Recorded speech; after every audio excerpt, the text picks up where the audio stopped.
10వ తరగతి పరీక్షల భయంతో వెంకటగిరి నుంచి అదృశ్యమైన నలుగురు బాలికలను పోలీసులు గంటల వ్యవధిలోనే గుర్తించారు. తిరుపతిలో బాలికల ఆచూకీ గుర్తించి వారిని వెంకటగిరి పోలీస్ స్టేషన్కు తీసుకొచ్చి తల్లిదండ్రులకు అప్పగించారు. వెంకటగిరి జెడ్పీ బాలికల ఉన్నత పాఠశాలలో ముగ్గురు విద్యార్థినులు 10వ తరగతి చదువుతున్నారు. వెంకటగిరి సాంఘిక సంక్షేమ శాఖ బాలికల హాస్టల్లో ఉంటున్న ఆ విద్యార్థులు ఆదివారం స్పెషల్ క్లాసులు ఉన్నాయని చెప్పి పాఠశాలకు వచ్చి అక్కడి నుంచి పరారయ్యారు. సాయంత్రం హాస్టల్కు తిరిగి రావాల్సిన ఆ విద్యార్థినులు రాకపోవడంతో వార్డెన్ పోలీసులకు ఫిర్యాదు చేశారు.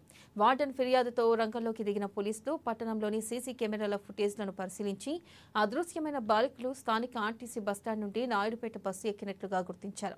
ప్రత్యేక బృందాలు రంగంలోకి దింపి బాలికలను అదుపులోకి తీసుకుని కౌన్సిలింగ్ నిర్వహించి తల్లిదండ్రులకు అప్పగించారు. తిరుపతిలోని బాలాజీ కాలనీలో ఈ ముగ్గురు అమ్మాయిలు ట్రేస్ అవుతాయి.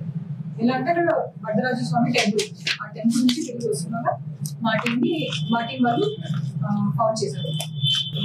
నుంచి విచారించగా ఏమైనా తిరుపతిలోని Balaji and especially Venkatagiri circle నుంచి సిఏ గారు and DCA Balepalli CA and Venkatagiri CA గారు, ఉమెన్ ఎస్ఏ గారు అండ్ అందరూ స్టాఫ్ పీసీ కావచ్చు, ఎస్సీ కావచ్చు, హోమ్ గార్డ్స్ కావచ్చు, డ్రైవర్స్ కావచ్చు, వీళ్ళందరి సపోర్ట్ తో మేము వితిన్ 10 hours వీళ్ళని ట్రేస్ అవుట్ చేయడం. మొత్తం టీమ్ అంతా కలిపి with support of police department and media మాకు చాలా సపోర్ట్ ఇచ్చారు. ఈ సపోర్ట్ వల్లే మేము వితిన్ 10 hours లో 3 10th క్లాస్ బోర్డర్స్ ని ట్రేస్ అవుట్ చేయగలిగాం.